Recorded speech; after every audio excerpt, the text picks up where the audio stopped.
রাসূল পাক সাল্লাল্লাহু আলাইহি ওয়াসাল্লাম রাত্রবেলা বের হয়ে গেলেন। আল্লাহ বললেন, বন্ধু আমার, তুমি আর মক্কায় থাকতে পারবে না, চলে যেতে হবে তোমাকে ইয়াসরিবের দিকে, মদিনার দিকে সফর করতে হবে। নবীজি বললেন, ওগো আল্লাহ, আমি যে চলে যাব আমাকে মানুষ দেখতে পারে না ঠিকই, শুধুমাত্র কালিমার দাওয়াত দেওয়ার অপরাধে কেউ দেখতে পারে না, কিন্তু সারাদিন আমাকে গালি দেয়। রাত্রবেলা তাদের সম্পদগুলো আমার কাছে আমানত রাখে, তারা বিশ্বাস করে আমার কাছে আমানত রাখলে আমানতের খেয়ানত হবে না। আর আজকালকে লম্বা সোপ্পা, লম্বা পাগড়ি, লম্বা বায়া, লম্বা দাড়ি নিয়ে মানুষ যত কুকর্ম অপকর্ম আর আমানতের খেয়ানত করে, ইতিপূর্বে পৃথিবীতে এমন ঘটে না। আমার বন্ধুগণ, বিশ্বনবী বলেন, আল্লাহ তাআলা আমি কি করব আমানত?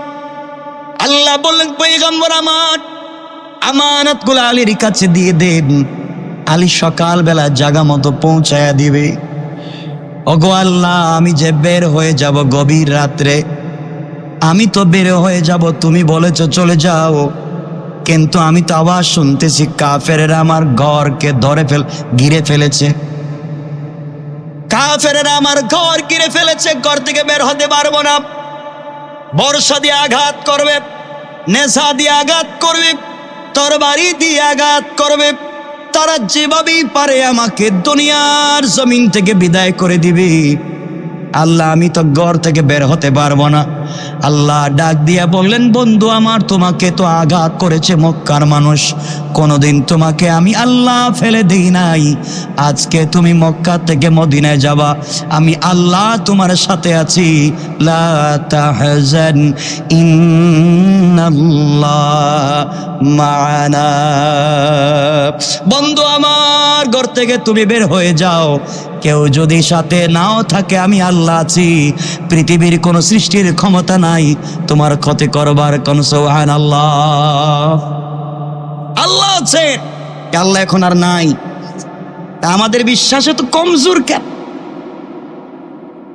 আল্লাহ রাব্বুল ইজ্জত ওয়াল জালালের পয়গম্বর ঘর থেকে বের হতে যাবেন, আবার বললেন মানব সুলভ আচরণ করে বলেন, আল্লাহ তাআলা আপনি বলেছেন চলে যাওয়ার জন্যে, কিন্তু আমি তো শুনতেছি তারা আমাকে বের হলে মেরে ফেলবে।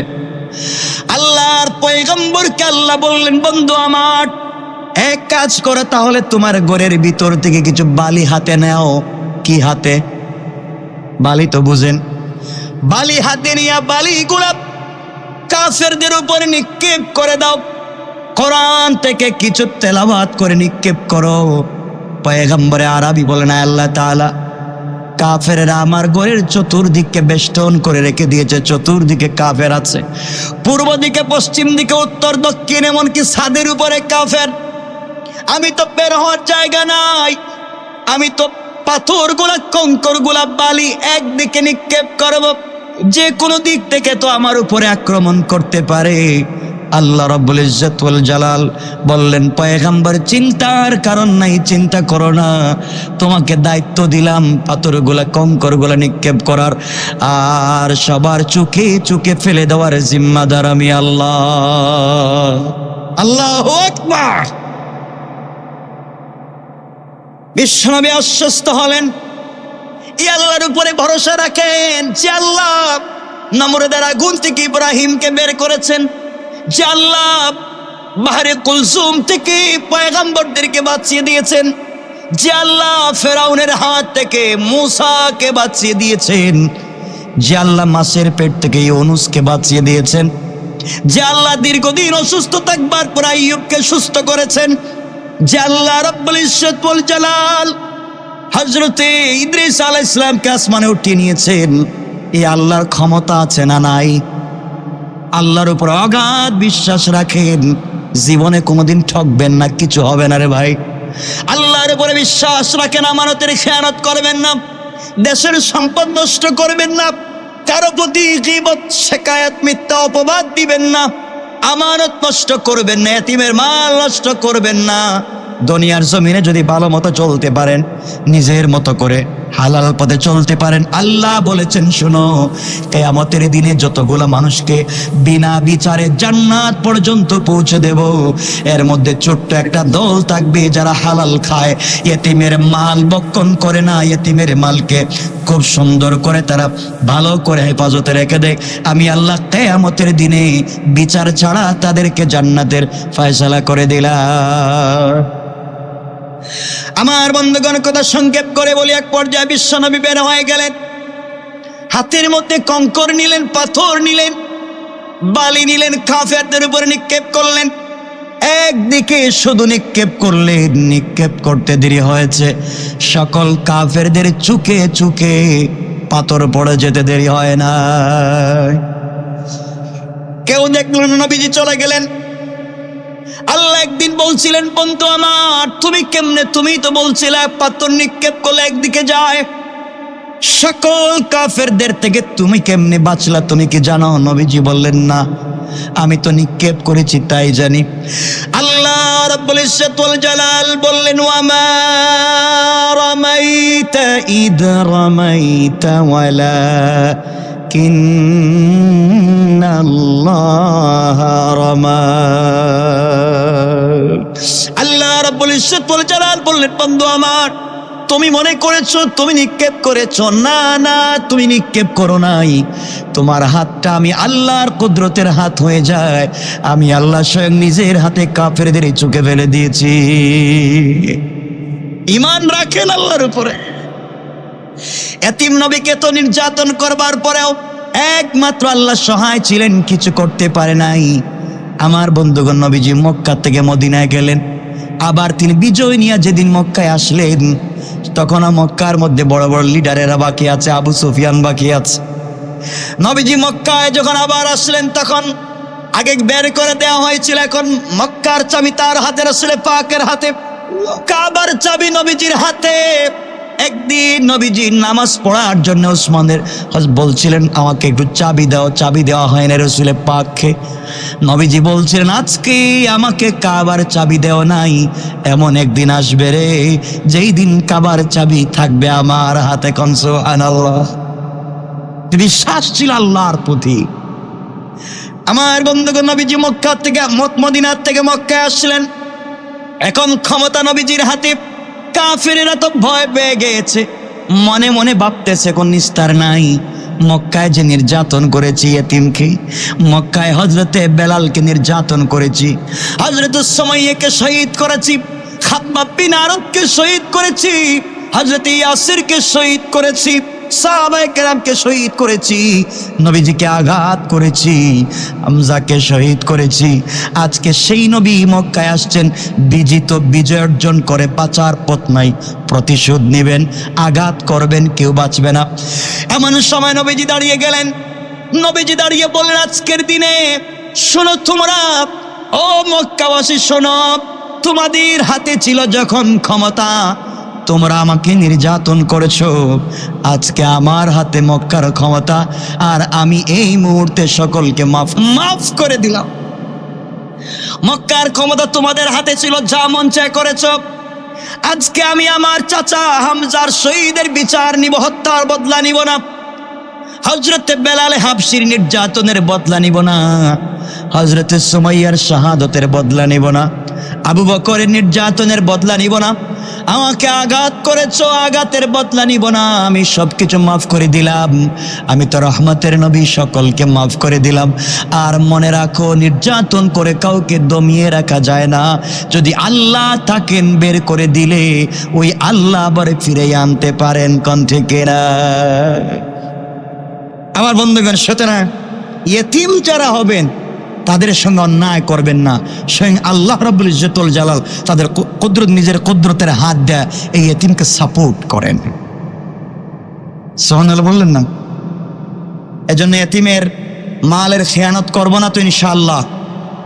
ইনশাআল্লাহ সংক্ষেপ করে বলি, এখানে কয়েকটা কথা। আজকে সমাজে যেমন ইয়েতিমের মাল আত্মসাৎ করা হচ্ছে, এই যে গেল কয়েকদিন আগে, এই তো গেল সপ্তাহে নারায়ণগঞ্জের একটা মসজিদে তল্লা না তল্লা, যেই মসজিদে যেভাবেই হোক আগুন লেগে অ্যাসিড বিস্ফোরণ হয়, কত মানুষ মারা গেল, কত মানুষ শহীদ হয়ে গেল।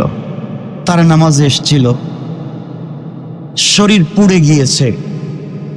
এগুলো বাদ দিয়ে আমাদের দেশের কিছু লোক বলা শুরু করে দিলে যে মসজিদ যেই জায়গায় তৈরি হয়েছে সেটা অবৈধ জায়গা, মসজিদ তৈরি অবৈধ, জায়গা অবৈধ। মনে রাখবেন, যারা নিজেদের ক্ষমতা অবৈধভাবে পেয়েছে তারাই মসজিদকে অবৈধ বলতে পারে। মসজিদ কোনোদিন অবৈধ হতে পারে না। এই জমিন আল্লাহর, যেখানে মসজিদ হবে আল্লাহর ঘর, আল্লাহর ঘরকে যারা অবৈধ বলবে তারা মানুষ নয়। আল্লাহর ঘর কখনো অবৈধ হতে পারে না। তারা বলতেছে অবৈধ মসজিদ। এর আগে অবৈধ মসজিদ কেনের বিচার হবে, কারা মসজিদ করেছে। মানুষ মরে গেছে, মানুষ পুড়ে গেছে, পরিবার একবারে দিশেহারা হয়েছে, কোনো খবর নাই। সব বাদ দিয়ে এরা বলতেছে মসজিদ কেন অবৈধ হবে। এরা শিক্ষিত হয়ে অশিক্ষিতের কাজ করেছে। এরপরে দেখলাম এখানে কিছু সাংবাদিক বাইরে ঢুকেছেন। সাংবাদিক অশিক্ষিত হয় না শিক্ষিত হয়? শিক্ষিত হন। এখানে ইউএনও গিয়েছেন, যিনি একটা উপজেলার পরিপূর্ণ নির্বাহী, একজন বিসিএস ক্যাডার মহিলা, নাম বলছি না, ওনার পায়ে জুতা, তিনি মসজিদে হাঁটতেছেন জুতা নিয়ে। দেখেন নাই আপনারা? জুতা নিয়ে হাঁটতেছেন। সাংবাদিকেরা মসজিদে জুতা নিয়ে হাঁটতেছে। আল্লাহ যেখানে মুসাকে বলছেন একটা পাহাড়ে আসতে পারবা না জুতা নিয়ে আমার সঙ্গে কথা বলার জন্য, সে আল্লাহ মসজিদে আসলে ইমানদারদের সঙ্গে কথা বলেন। এখানে যারা জুতা নিয়ে গিয়ে পবিত্রকে অপবিত্র করেছে তারা শিক্ষিত হতে পারে নাই, মানুষ হতে পারে। যারা মসজিদের পবিত্রতা বুঝে না, যারা মসজিদ আমানত, আল্লাহর পক্ষ থেকে আমানত, তা বুঝে না। কিসের শিক্ষা তোমার? যে শিক্ষা তোমাকে মানুষ করে নাই, যে শিক্ষা তোমাকে আদর্শবান করে নাই, যে শিক্ষা তোমাকে মনুষ্যত্বের শিক্ষা দেয় নাই, নিজেকে কাউন্সিলিং করতে পারো নাই যে আমি কে, আমার পরিচয় কি, যাচ্ছি কোথায়। এটা বাথরুম নয়, ওয়াশরুম নয়, এটা নিজের ঘর নয়, এটা রেস্টুরেন্ট নয়, এটা আল্লাহর ঘর।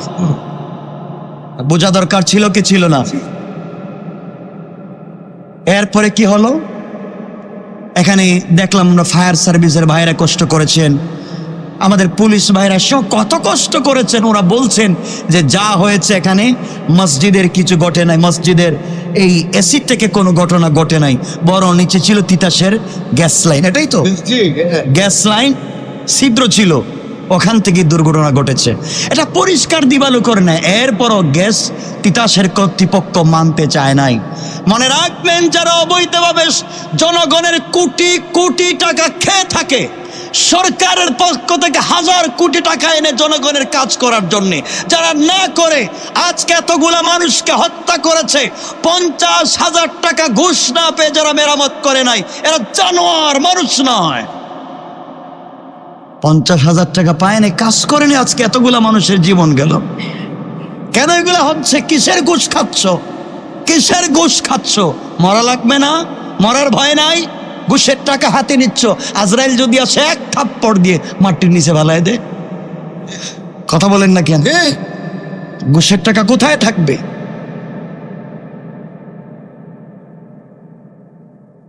মনে রাখবেন, পৃথিবীতে কাবাগর, বাইতুল মুকাদ্দাস, বাইতুল্লাহ, যতগুলা মসজিদ আছে, এই মসজিদ ওই মসজিদ, পৃথিবীর সকল মসজিদ আল্লাহর ঘর। আল্লাহর ঘরের ভিতরে কোনো রাষ্ট্রের সীমানা নাই, কোনো ব্যক্তির কোনো আইন নাই, ক্ষমতা নাই। মসজিদ চলে একমাত্র আল্লাহর হুকুমে, আল্লাহর আইনে। এগুলো অবৈধ বলার কোনো সাহস কারো নাই। মনে রাখবেন, আল্লাহর ঘরকে অবৈধ বলার সাহস করবেন না। আল্লাহর ঘরকে অবৈধ বলে, আল্লাহর ঘরকে অবৈধ বলে এক বাদশাহ মসজিদ ভেঙ্গে দিতে চেয়েছিল। তার নাম ছিল আবরাহা। অবৈধ বলে ভেঙ্গে দিতে চেয়েছিল। আল্লাহ কোন প্রাণী, বড় বড় রকেট লঞ্চার, সাবমেরিন, বোমারু বিমান, ক্ষেপণাস্ত্র, ক্লাসিনকোভ মারণাস্ত্র ব্যবহার করেন নাই। আল্লাহ দিয়েছিলেন ছোট ছোট ছোট ছোট পাখি, জোড়ায় জোড়ায়, ঝাঁকে ঝাঁকে। তাদের কাছে কোনো ক্লাসিনকোভ ছিল না, ক্ষেপণাস্ত্র ছিল না, ছিল মাত্র ছোট ছোট পাথর। মাথায় ফেলেছে, পিছনের রাস্তা দিয়ে বাইরে গেছে, শেষ। এ আল্লাহ আছেন? মসজিদকে অবৈধ বলার ক্ষমতা, আমি বুঝাচ্ছি এই কথা আল্লাহর ওয়াস্তে মসজিদকে অবৈধ বলবেন না। মসজিদ যেখানে হয় সেটা অবৈধ হয় না। এতদিন পরে দুর্ঘটনা ঘটেছে, এখন মসজিদ বৈধ অবৈধ বলতেছেন। আগে দেখবেন ঘটনা কেন ঘটেছে, এটার আগে তদন্ত হওয়া উচিত ছিল। আপনারা শুরু করছেন মসজিদ বৈধ না অবৈধ, মানে যা কিছু হোক আল্লাহ বাঁচাইছেন আমাদেরকে। যদি এটা দুর্ভাগ্যবশত, আল্লাহ মাফ করেছেন, হেফাজত করেছেন, যদি এটা তিতাস গ্যাস থেকে না হয় এমনি এমনি কোনো দুর্ঘটনা ঘটতো, তাহলে বাংলাদেশের কিছু সুশীল আছেন, তারা বলতো কোন মুসলিম মনে হয় বোমা টোমা নিয়ে ঢুকে গেছিল, বাস্ট হয়ে গেছে, বলে ফেলতো, বলেই ফেলতো। বলছে অনেকে, বলছে, আমি জানি না কেউ বলছেনি, এগুলা ঠিক নয়। মসজিদের কোন মুসল্লি চোর হয় না, মসজিদের কোন মুসল্লি বোমাবাজি করে না। যেই মুসলমান আল্লাহ বিশ্বাস করে, রাসূল বিশ্বাস করে, বোমাবাজি করে না। বাংলার কোন বোমাবাজির সাথে কোনো ভালো মুসলমানের সম্পর্ক নাই। যারা করেছে সবগুলো দালাল হিসাবে করেছে, মুসলমানের সঙ্গে এগুলোর সম্পর্ক নাই। ভালো করে মনে রাখবেন, আল্লাহর ওয়াস্তে মসজিদকে অবৈধ বলবেন না, মুসলমানদেরকে ট্যাগ দিবেন না। সকলে আমাদের ভাই, আমরা বুঝাবো, ভুল করলে বুঝাবো, ভাই এটা ভুল, এই পদে যাইও না, এটা অন্যায়, এই পদে যাইও না, এটা অন্যায়, এই পদে যাইও না, বলতে পারি না? যাই হোক, কথায় কথা চলে আসলো, নারায়ণগঞ্জের কথা বলছি। আজকে ওই জায়গায়, কালকে আরেক জায়গায় তো হতে পারে, হতে পারে না? এই যে আমাদের এলাকায় যত গ্যাস লাইন আছে, তিতাস হোক, যেই হোক, যে গ্যাস লাইন কখন দিয়েছিল, মেরামত আর হয়েছে না? কিন্তু কতবার সরকার থেকে মেরামতের টাকা আসে, যায় কই? কালকে দেখছেন না আপনারা, তো পত্রিকা পড়েন না অনেকে, কালকে দেখলাম এক পত্রিকায় বাংলাদেশে 3টা সাঁকু হবে। সাঁকু, সাঁকু তো বুঝেন, সাঁকু দিয়ে কি দিয়ে বানায়? বাঁশ দিয়ে। 3টা সাঁকু বানাবে, এই 3টা সাঁকুতে বরাদ্দ দেওয়া হয়েছে 82 কোটি টাকা। কম দিছে না? কিন্তু পাবলিক খুঁজে এলাকায় মাইক্রোস্কোপ লাগাইয়া, সার্কিট ক্যামেরা, লেন্স লাগাইয়া এলাকায় কোনো সাঁকু খুঁজে পায় নাই। চিন্তা করতেছেন কোন দেশে আছে, কি হচ্ছে? হরিলুট চলছে। শুধু একজন ভালো হলেই সবকিছু ভালো করতে পারবে না। এটা কি চলছে? যেই দেশে হ্যান্ড গ্লাভসের দাম হয়ে যায় 3000 টাকা, কলা একটার দাম হয়ে যায় 2000 টাকা। আল্লাহ জানে এই কলা কত ইঞ্চি লম্বা না কত ফুট লম্বা, আমি নিজেও জানি না। হ্যাঁ, ব্রেড আর কলার দাম হয়ে যায় 3000 টাকা। কি শুরু হয়েছে এই দেশে? আল্লাহ আমাদেরকে হেফাজত করুক। আমি কোন দেশে আছি আমরা? এরা কি নাস্তা খাইছে হোটেলে তা তো বুঝতেছি না। শুধু নাস্তার বিলি 3 মাসে 300 কোটি টাকা। এটা নাস্তা খাইলো না ফাত্তর খাইলো আল্লাহ জানি, কি খাইছে কত। দুঃখ হচ্ছে এটা, দুঃখ হচ্ছে এটা। এগুলা জনগণের ট্যাক্সের টাকা, জনগণের ট্যাক্সের টাকা। বাংলাদেশের প্রজাতন্ত্রে লেখা আছে এই দেশের মালিক জনগণ। তাই যদি হয়, সরকার শুধুমাত্র প্রজাতন্ত্রের কর্মচারী যারা, তারা তো দেশের জনগণের খাদেম হিসেবে কাজ করবে। এরা শুধু টেন্ডার আনে আর খায়, কাজের বেলায় কিচ্ছু নাই। কথা বলেন না কেন? একজন প্রধানমন্ত্রী শুধু চাইলে তো সবকিছু ভালো করতে পারবে না, না পারবে? যে এই রাস্তায় দেওয়া হলো, আপনি এই রাস্তার কাজ করেন, এমন গর্ত রাস্তায় পানি আছে, মনে করছেন আপনি কিচ্ছু নাই, গাড়ি নামাইছেন উল্টে গেছে, পুরো একটা কুয়া। আল্লাহ তুমি আমাদেরকে মাফ করো। এরপরে আসছেন টাঙ্গাইলে একটা মসজিদ আছে ঐতিহ্যবাহী, কত গম্বুজ? 201 গম্বুজ। আসেন, এটা টাঙ্গাইলে কোথায়? এটা কার ঘর? পিছনের যারা আছেন তারা চিন্তা করতেছেন কে বানাইলো। সবাই বলেন এটা কার ঘর? যে বানাক ঘর কার? আল্লাহ সুন্দর একটা ডিজাইন করেছেন, আর মানুষ দেখতে যেতে পারে, মানুষ দেখে যেতে পারে, দেখার জন্য যেতে পারে। তাই বলে গম্বুজের চিপায় চাপায় যুবক যুবতী জুড়ায় জুড়ায় বসে বাকবাকুম করবে, এটা মসজিদের আদর্শের সঙ্গে মিলে না। এ সমস্ত হচ্ছে না, যারা 201 গম্বুজ মসজিদে এই জমানে ওই সমস্ত নোংরামি চলছে, আর যদি মসজিদ কর্তৃপক্ষ তাকে দূর না করে এমন কর্তৃপক্ষের বলে জুতা। দরকার নাই তোমার মসজিদের দায়িত্ব নেওয়ার যদি তুমি মসজিদকে পরিষ্কার রাখতে পারো না। আপনারা দেখেন নাই সোশ্যাল মিডিয়ায়, টেলিভিশনের খবরে, এখানে মানুষ যায় দুইজন চিপাই চিপাই বসে থাকে। চিপাই চিপাই বসার কি আর জায়গা নেই? ভালো করে মনে রাখবেন, আমাদের চরিত্র ভালো, পুলিশ দিয়ে পিটাইয়া লাভ নাই। পুলিশ তো আমাদের চাপড়ায় পিটাচ্ছে ভালো করার জন্য, আমাদের সমস্যা তো কলিজায় ভিতরে। ওখানে তো আর পুলিশ পিটাইতে পারতেছে না, ওখানে তো আমরাই নষ্ট করে রেখে দিয়েছি। এরপরে কি ঘটলো? এজন্য আমরা চাই এই মসজিদের অপবিত্রতাকে পবিত্র করা হোক। অন্যায় নোংরামি আমরা চাই। এই 2-1 দিন আগে দেখলাম আবার টাঙ্গাইলি মনে হয় কোন মসজিদের সাইনবোর্ডের সামনে নাচানাচি। ঠিক নি বলছি না মিথ্যা বলছি? জানেন কেউ? একটু হাত উঠান দেখি, মিথ্যা বলছি না। কারা কারা জানেন ঘটনা? ও বাবা, অনেকেই তো জানেন। দেখেছে মসজিদের সাইনবোর্ড লাগানো এখানে, আর এখানে নাচানাচি হচ্ছে। যেই মহিলাকে ভাড়া করে নেওয়া হলো সে মহিলা হয়তো জানে নাই যে এখানে মসজিদ আছে না নাই, কিন্তু এই অনুষ্ঠান যারা করেছে এলাকার না, এরা জানেন এটা মসজিদ। তাইলে যারা মসজিদ, আল্লাহ তো আল্লাহ রাব্বুল ইজ্জতুল জালাল এই সময় চান, দুনিয়া চায়, আল্লাহ তুমি বলো আমি ধ্বংস করে দেই, কিন্তু আপনাদের মতো কিছু যুবক যারা মসজিদে পড়ে থাকে, আপনাদের কারণে আল্লাহ ধ্বংস করে নাই, আপনাদের কারণে ধ্বংস করে নাই। আজকালকে কি হচ্ছে এগুলা? কি হচ্ছে এগুলা? নাচানাচি হচ্ছে, গান হচ্ছে, কোনো খবর নাই। মসজিদ তো কি হয়েছে? মানুষের ভিতরে ভয় নাই। কিন্তু মনে রাখবেন, আমরা যাই করি না কেন, যতগুলো অন্যায় করি না কেন, একদিন আমাদেরকে মরা লাগবে। মরা লাগবে নি? লাগবে নি? কি জবাব দিবেন? গান বাজনা কি এখানে চলবে না? আপনারা তো চিন্তা করতেছেন মরার সময় যেন আপনাদেরকে ঢোল তবলা বাজায়। আল্লাহ আমাদেরকে হেফাজত করুক। যাক, কয়েকটা কথা বললাম। এরপরে দেখলাম সোশ্যাল মিডিয়ায় অনেকে আমাকে দেখাচ্ছে নাই না, বাংলাদেশে একজন আলেম, যেই হোক যাই হোক, অনেক ভক্ত আছে ওনার, গিয়াসউদ্দিন তাহেরি নাম শুনছেন মনে হয়? শুনছি। পয়সা যান না, সকলে চিনেন দেখা যায়। তা ভালো, যাই করুক ব্যক্তি হিসাবে অনেক ভালো। কেউ ভুল করলে তাকে বুঝাতে হবে, বুঝানো যায় না? তাকে বুঝাইয়া ভালো পথে আনা যায়। কিন্তু বেচারার নামে এখন 4 দোকান খুলছে, ডেলে দেই। 4 দোকানের নাম ডেলে দেই, চিন্তা করছে। আর বড় করে একটা ফটো লাগাই দিয়েছে তাহেরির, বিশাল, মানে চা একটা কপি হাতে নিছে আর দোকানের নাম দিছে ডেলে দেই। আপনারা তো হাসতেছেন, মনে হচ্ছে একজনকে বেইজ্জত করেছে। ওরও তো মাথায় পাগড়ি, মুখে দাড়ি, পরনে লেবাস, তাকে বেইজ্জত করা মানে গোটা জাতিকে বেইজ্জত করা। এগুলা কেন হয়?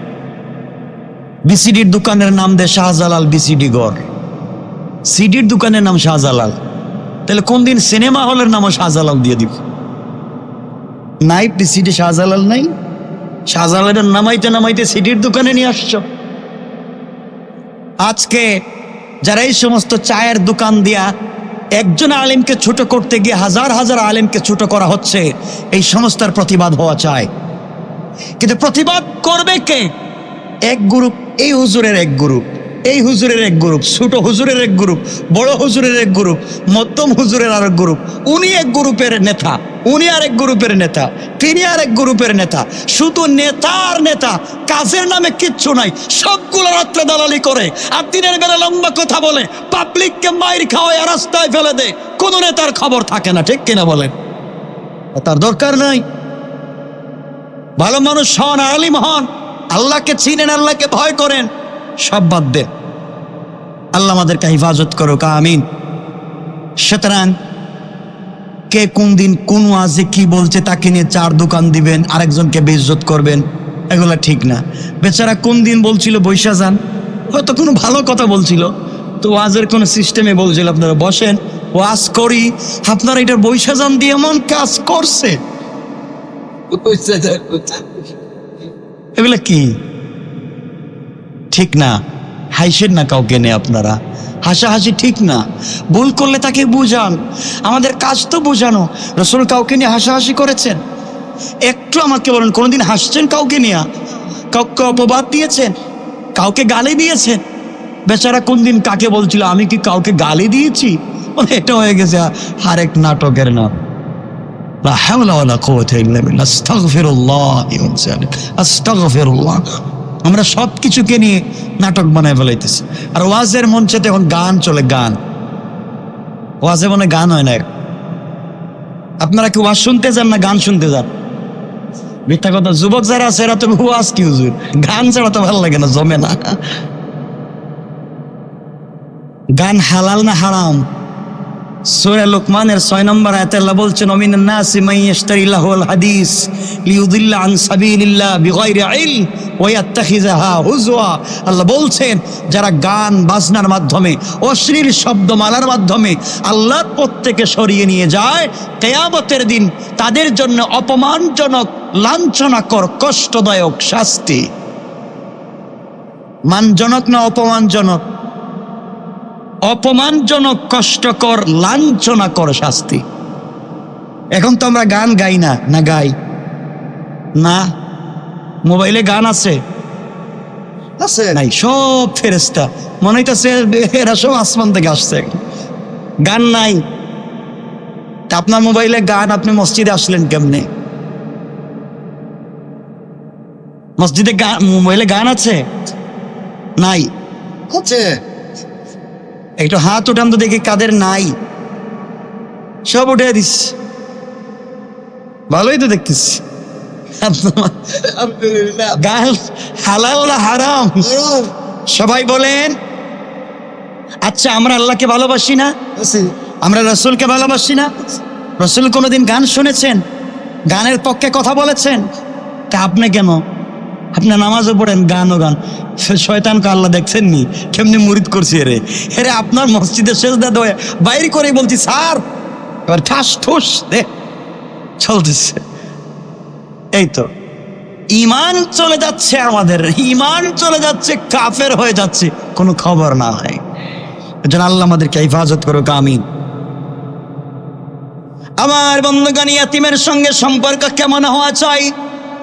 রাসূল পাক সাল্লাল্লাহু আলাইহি ওয়াসাল্লাম হাদিসে পাক ইরশাদ করেছেন, একজন সাহাবী, তার নাম হযরতে আবু লুবাবা রাদিয়াল্লাহু তাআলা আনহু, জলিলুল কদর সাহাবী, বড় মাপের একজন সাহাবী, যারা রাসূলকে সরাসরি দেখেছেন, রাসূলের পিছনে নামাজ পড়েছেন, নবীজির সঙ্গে মোনাজাত করেছেন, রাসূল পাকের সঙ্গে হেঁটেছেন, রাসূলের শরীর থেকে মেশকে আম্বরের ঘ্রাণ নিজের শরীরে লাগিয়েছেন।